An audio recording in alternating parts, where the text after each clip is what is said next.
everyone? Welcome to The Progressive Vibe. I am your host, as always, Dodrick. Today's date is January 9th, 2022. This is Season 6, Episode 1. And the title of this episode, How You Gonna Pay For It?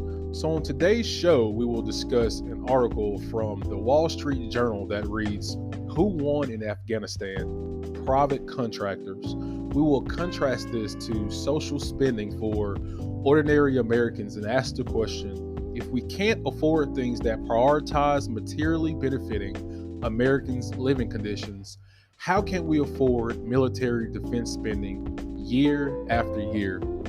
Should be a very engaging story we have for you guys today. But first, before we get into today's main show, quick few things. I want to thank the audience for making the Progressive Vibe what it is today by liking, sharing, personally donating your own hard cash to this show.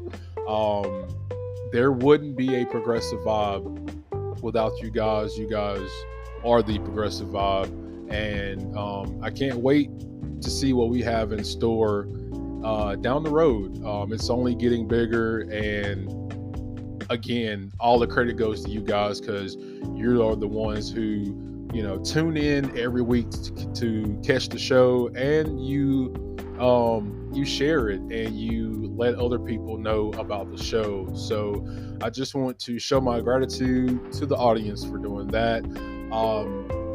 Also, the Progressive Vibe has a website, official website address now. It is theprogressivevibe.com. Again, it's theprogressivevibe.com. From there, if you check it out, you can check out our most recent episodes. You can check out our past episodes. You can learn more about the host. You can personally donate to the show there.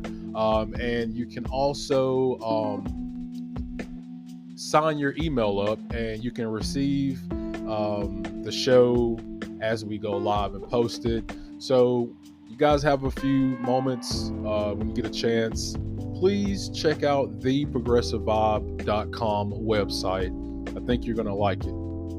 Last but not least, The Progressive Vibe is on all platforms. You can get your podcasts. We are on Apple Podcasts, Google Podcasts, Spotify, Good Pods, the list goes on. So check us out and give us a 5-star rating. That goes a long way also. And last but not least, this show is sponsored by Anchor. If you guys want to make a podcast of your own, if anybody's interested in making a podcast or just simply checking out different podcasts, you can do this on anchor.fm.com to learn more, to get started on that. Again, to learn more about making your own podcast, you can go to anchor.fm.com to learn more, to get started on that. And on that note, guys, we will see you after a short break.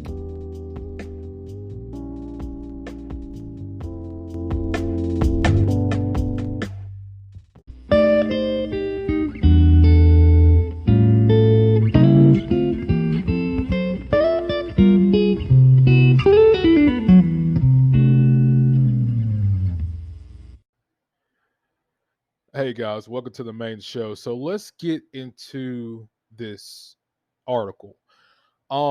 This article is produced by the Wall Street Journal. And again, the article reads, Who Won in Afghanistan? Private Contractors. And what I wanted to do in the second half is, as I said in the intro, equate it to the social spending for ordinary Americans and ask the question, if we can't afford things that prioritize materially benefiting Americans' living conditions, how can we continuously be able to afford military defense spending year after year after year? But what we're going to do in this first half is read a little bit of this article. Now, this article is pretty lengthy. I'm not going to read all of it, but what I will do is attach it to the podcast so you guys can check it out if you choose to do so. But let's jump into this. It says, The U.S. lost its 20-year campaign to transform Afghanistan. Many contractors won big. Those who benefited from the outpouring of the government money range from major weapons manufacturers to entrepreneurs. A California businessman running a bar in Kazakhstan started a fuel business that brought in billions in revenue. A young Afghan translator transformed a deal to provide forces with bed sheets into a business empire, including a TV station and a domestic airline. Two Army National Guardmen from Ohio started a small business providing the military with Afghan interpreters that grew to become one of the Army's top contractors. It collected nearly $4 billion in federal contracts, according to publicly available records. 4 months after the last American troops left Afghanistan, the U.S. is assessing the lessons to be learned. Among those, some officials and watchdog groups say is the reliance on battlefield contractors and how that adds to costs of waging war. Since the September 11, 2001 attacks, military outsourcing helped push up Pentagon spending to $14 trillion, creating opportunities for profit as the wars in Afghanistan and Iraq stretched on. It goes on to say 1/3 to half of the sum went to contractors. Again, let me read it again. 1/3 to half of that sum went to contractors, with five defense companies: Lockheed Martin Corp, Boeing, General Dynamics, Raytheon Technologies, and Northrop Grumman Corporation taking the lion's share, $2.1 trillion for weapons, supplies, and other services, according to the Brown University's Cost of War Project, a group of scholars, legal experts, and others that aim to draw attention to what it calls the hidden impact of America's military. A panoply of smaller companies also made billions of dollars with efforts including training Afghan police officers, building roads, setting up schools, and providing security to Western diplomats. During the last 2 decades, both Republican and Democrat administrations saw the use of contractors as a way to keep the numbers of troops and casualties of services members down, current and former officials said. When fighting a war with all volunteer military smaller than in past conflicts and without a draft, quote, you have to outsource so much to contractors to do your operations, end quote, said Christopher Miller, who deployed to Afghanistan in 2005 as a Green Beret and later became acting defense secretary in the final months of the Trump administration.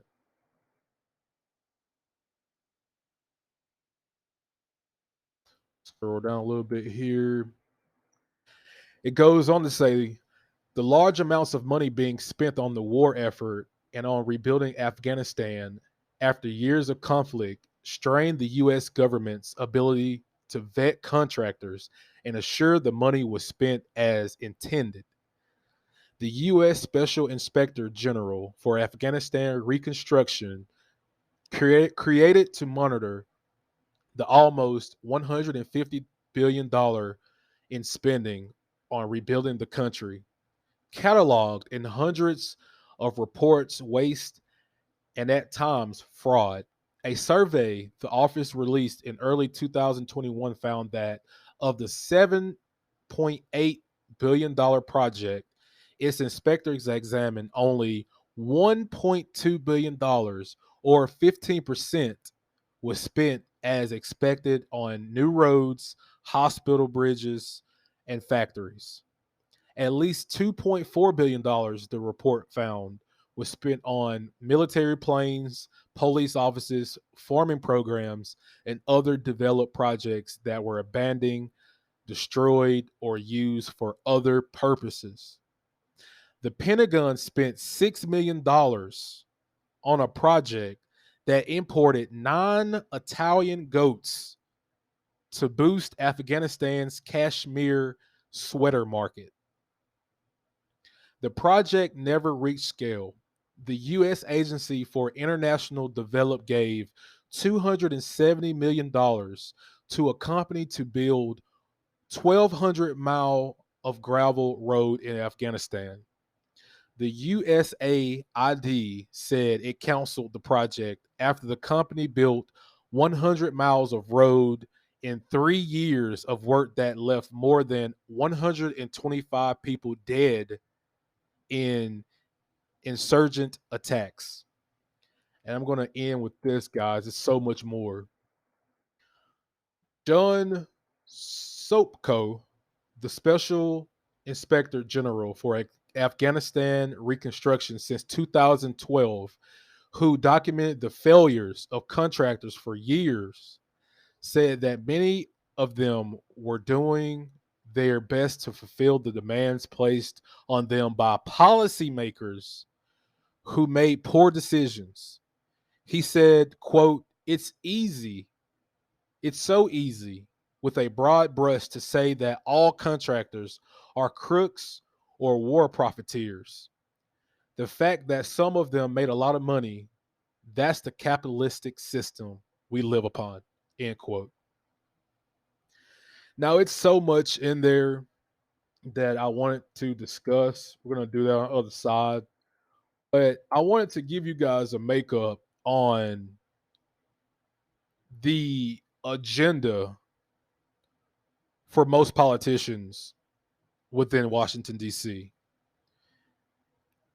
As we read that Wall Street Journal article, we see that the interests of politicians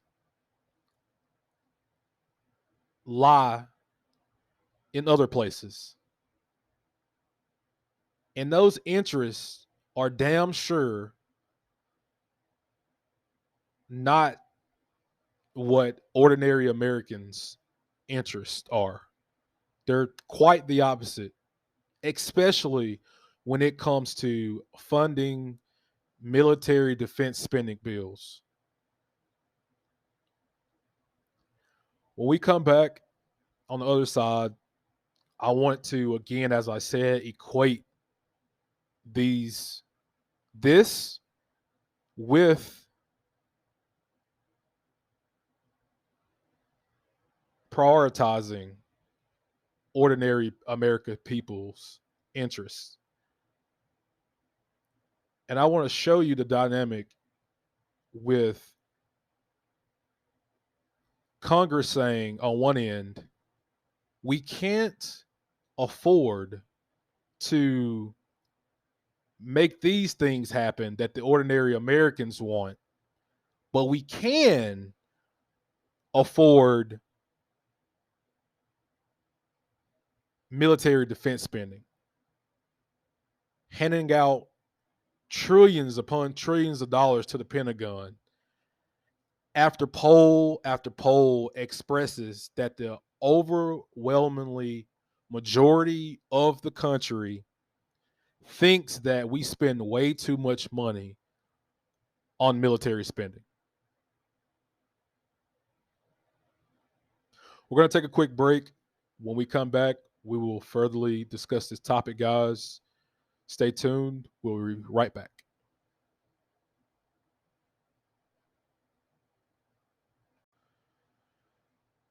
Hey, guys, welcome back from the break. So, I wanted to get right into this and elaborate more on the details pertaining to the Wall Street Journal article that we read. And I wanted to equate that to the social spending for ordinary Americans. And I wanted to ask the question, if we can never seem to prioritize the Americans' interests, the Americans' needs, and what they prioritize over what corporations, corporate politicians, corporate donors, and what they prioritize. They are two different things. And if anyone says that they are not, then they haven't been living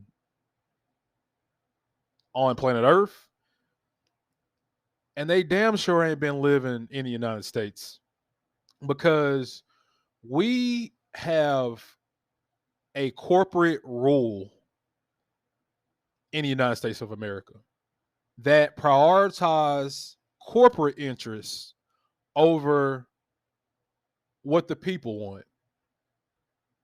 And when I say we, I mean everyone. I mean independents, I mean Republicans, I mean Democrats. We all look for this sense of bipartisanship. We all search for it.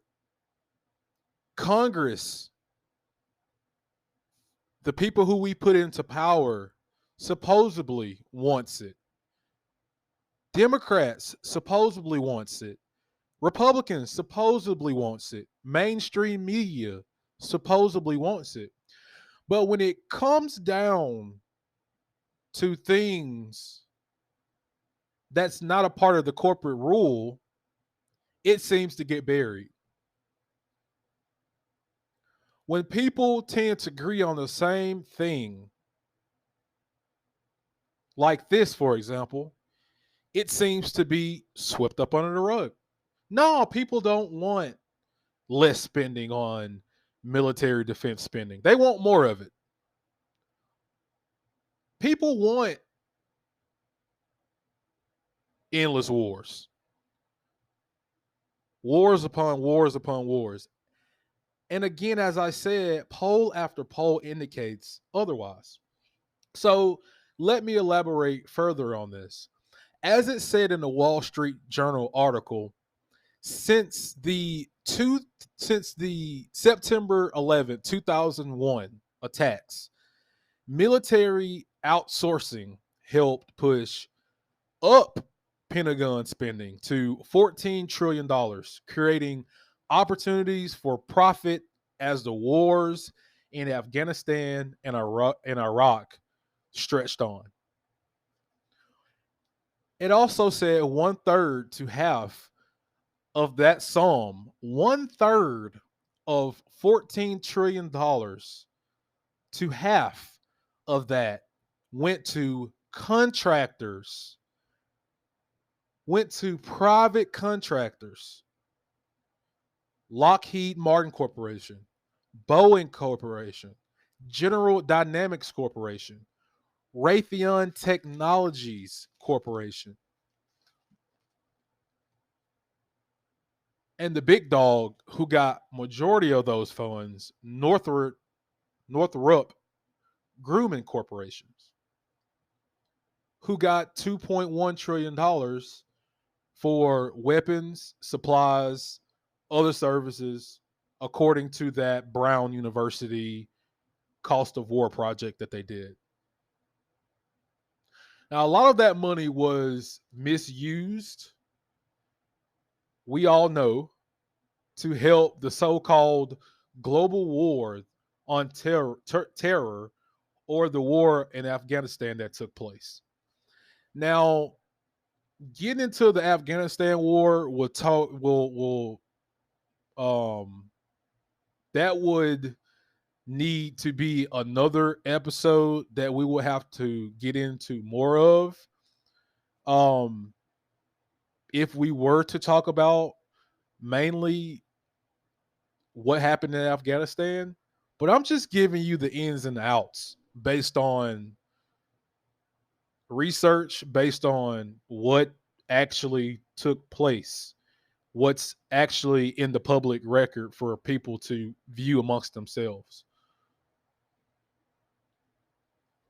So when I talk about the Afghanistan war, it might have got created under the Bush administration, but it stretched on not only with a Republican president, but under the Obama presidency, under the Trump presidency.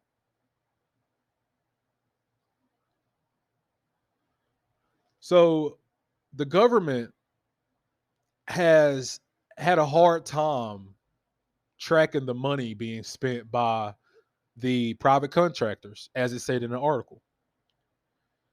But here's what we do know. And this was again reported by the Wall Street Journal. Of the $7.8 billion in project, inspectors examined only $1.2 billion, or 15% of that was spent as expected on new roads, hospitals, bridges, and factories.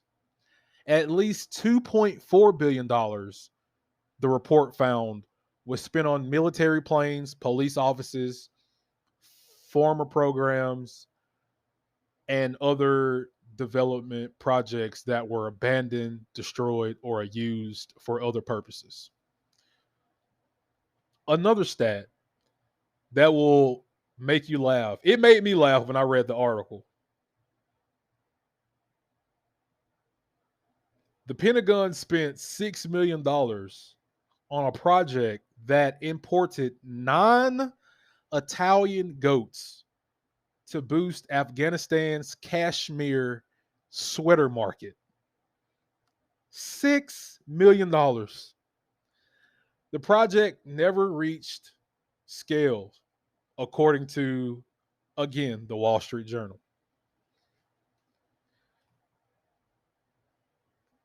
Now, we're able to spend $6 million on Italian goats. That's like $700,000 per Italian goat. $700,000. And we can't get social spending packages that benefit ordinary Americans here inside of our own country, but we can prioritize that money to support other needs in other countries that found out wasn't even prioritized too. That money wasn't even directed towards the things that it said that it got directed towards.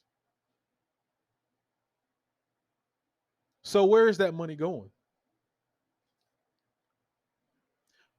We spent $14 trillion over 10 years on military defense spending. Do you know? Let me ask you guys, do you know how beneficial it would be if we could spend that money on improving people's lives here in the United States?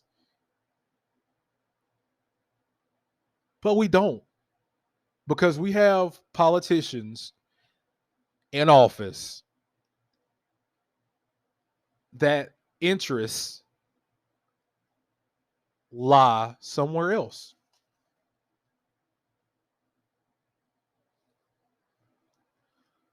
So again, as to the bipartisanship that we seem to always search for,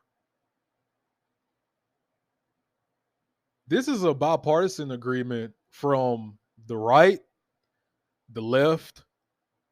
As I said earlier, poll after poll that indicates we spend way too much money on endless wars. This is by all. This is by majority of all Americans within the United States that says this. And whether we fail to realize or not, and I know the audience realizes this, but we are under corporate rule, guys. And what do I mean when I say that?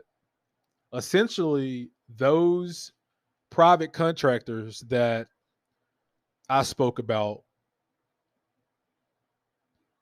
are the corporations who get to decide whether or not we get involved in endless wars. They're the ones who decide it, not our politicians that we put into office. They're bought off.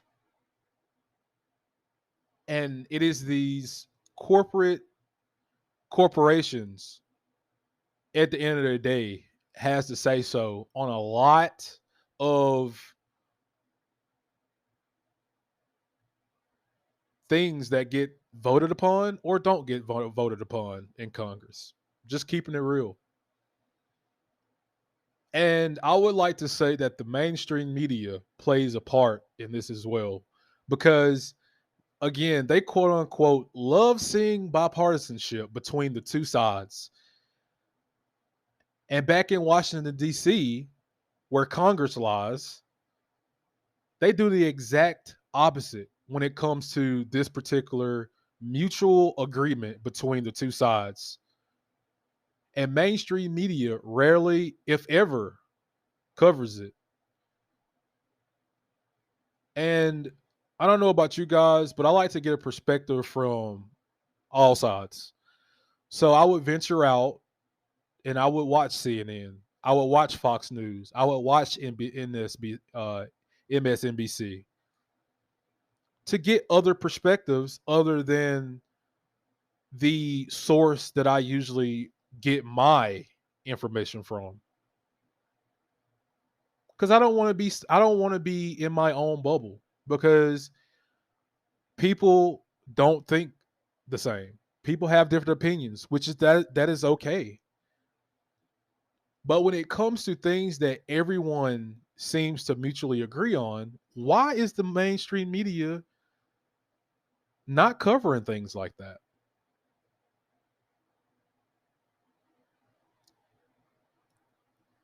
We have to ask ourselves that question. And when Congress passed that huge military defense spending bill this year, which was $780 billion, you never, ever, ever heard from the mainstream media the magical question that they love to ask when spending priorities are directed towards ordinary Americans. How are you going to pay for it? They never seem to ask that with military defense spending bills.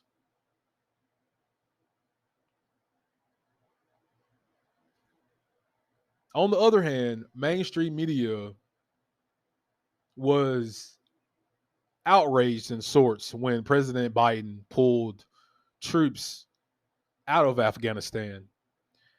Now, we can question on how Biden pulled troops. Was it the right way or not? But what we can agree on, what most Americans agree on, Republican or Democrat, is the overall concept, which was him getting troops out of Afghanistan. That was the correct move.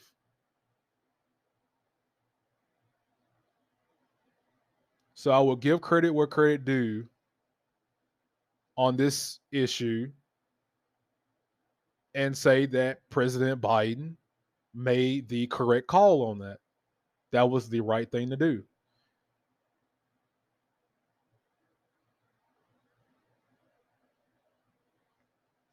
But, I just want to go back and just say again, poll after poll indicates Americans don't want endless wars. They don't want to go to war. they do think the country spends too much money on military defense. That's just a fact. But the lead gets buried in mainstream media. Why? In my opinion, it's because it's the same companies that give to politicians to buy their allegiance through bribes that advertise on these mainstream media outlets. That's what it seems.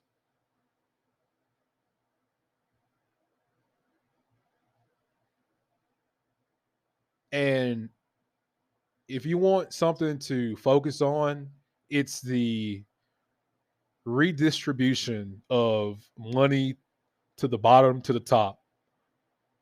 You know, when they say class war, it's been a class war for decades. It's been one for decades.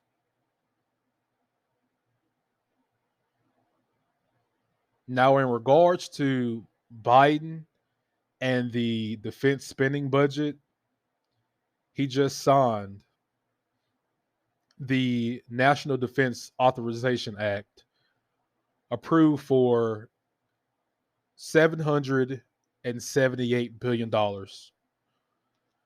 And what I want to do, real quick, guys, is I want to share some of the numbers with you. This information that I'm about to share, I got from the Jacobin, if you want to check these out for yourself. Jacobin. This is Biden's first military budget versus military budget from the fiscal year 2016 to 2021. So I want to share some of these numbers. So 2016, Obama spent $612 billion. 2017, President Obama spent $619 billion. 2018, President Trump spent $700 billion. 2019, President Trump spent $716 billion. 2020, President Trump spent $738 billion. 2021, President Trump spent $741 billion. And 2022, President Biden spent a whopping $778 billion on defense spending. As you see the trend, it just keeps going up. No questions asked, no debate, no how are you going to pay for it. But again, when it comes to ordinary Americans and their needs, especially during a freaking coronavirus pandemic, they'll nickel and dime you all day long. We just seen this. We just seen this with Biden's own Build Back Better agenda, which was supposed to be a social spending package that helped ordinary Americans. In that regard,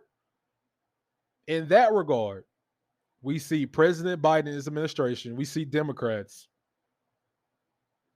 Republicans, no fight for it when it comes to things that would be beneficial to ordinary Americans.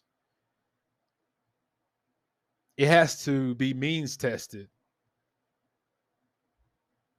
It has to go through this process and all that other bull crap. And it's quite sad, quite frankly. And the Democrats have all the power as of now. And they could have did something. But they let their corporate interest from their corporate donors get in the way. And it's going to cost them the House. It's going to cost them the Senate. I'm just being real. Because it seems like the agenda was never to prioritize ordinary America's interest. It was to prioritize the corporate rule. Corporations over people. It's just that simple.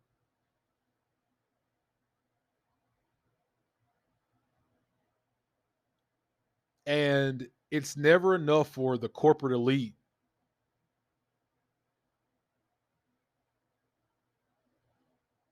You know, when I say the Biden administration gave an extra $25 billion to the Pentagon without request. They gave the Pentagon a extra $25 billion to the military defense spending budget or bill. Do you know? I just want to give out a little stat real quick, guys. Do you know we could get the vaccine to the entire world with $25 billion? We could have distributed the vaccine with that money. But under this system, it's all about prioritizing, as I said, special interest over ordinary people's interest. And again, it's really, really sad. In reality, they're saying we don't have enough money for child tax credits. We don't have enough money for universal pre-K. We don't have enough money for 2-year tuition-free community college. We don't have enough money for expansion of Medicare. We don't have money for any of these things that will obviously benefit ordinary Americans. The defense bill that just passed spends about $4 trillion, $4 trillion over the next 10 years. And we can't even get a watered down version of the Build Back Better agenda passed.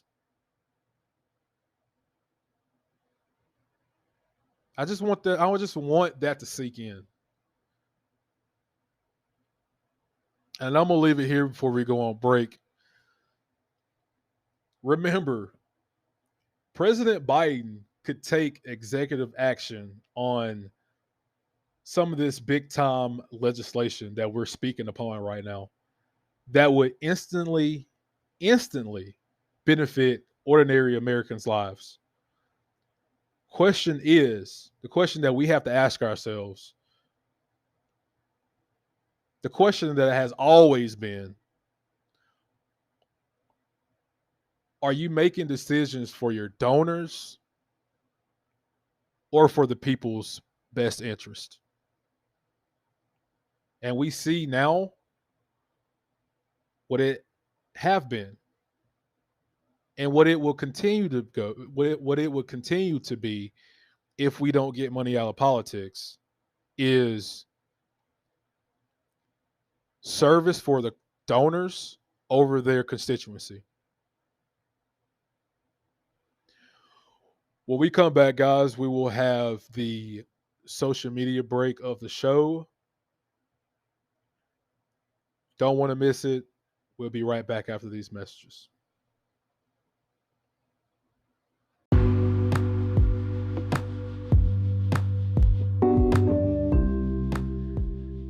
Hey guys, welcome back from the break. I know that last segment was a bit long, but it was so much information that I wanted to share with you guys that I feel like it was honestly necessary because they're robbing us blind, and they're doing it in plain sight with this overabundance catering to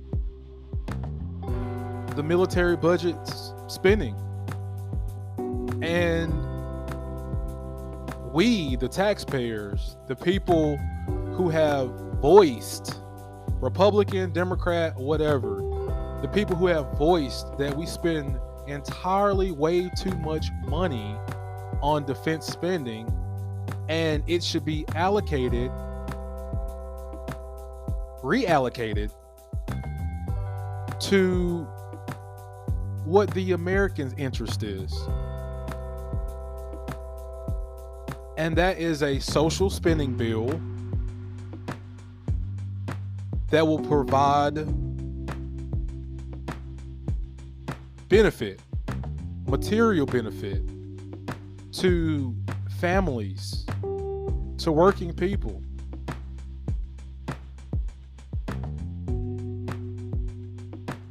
And I believe that's the thing that Republicans and Democrat voters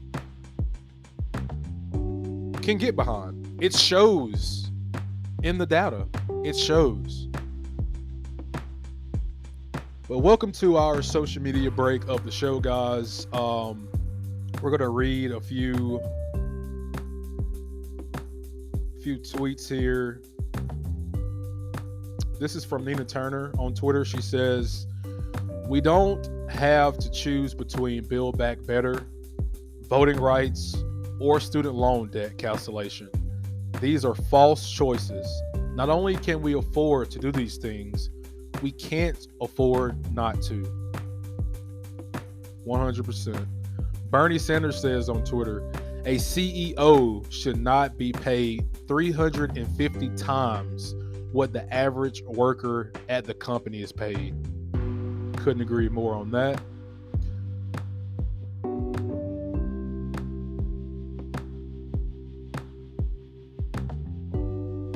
Jackson White says on Twitter, "Democrats need to stop focusing on all the bullshit as diversity and pass some goddamn legislation."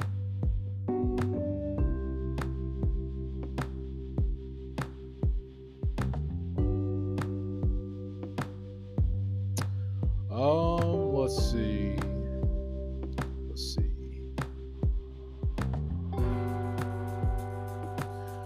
Progressive Caucus, this was 4 days ago, said breaking: after thoughtful consideration, the Progressive Caucus membership has voted to endorse the Judiciary Act. This bill would add 4 seats to the Supreme Court, bringing the number of seated justices up to 13. We're proud to join the fight to restore balance to the bench. I solemnly agree on that. And last one, guys, this is from Bernie Sanders. He says, "The wealthy and powerful corporate interests are trying to create a culture that makes us feel weak and hopeless and diminishes the strength of human solidarity. No, despair is not an option. Instead, we must rise up together." I mean, that's what I mean on the whole narrative of this "how you going to pay for it" crap. We are the taxpayers. We are the ones who elect these politicians into office to fulfill the duties of the Americans people's interests. And when they, politically speaking, stab you in the back, it shouldn't care what party is in charge. They should be held accountable, Democrat or Republican. Case closed. All right, guys, when we come back from the break, we will end the show. Stay tuned. We will be right back.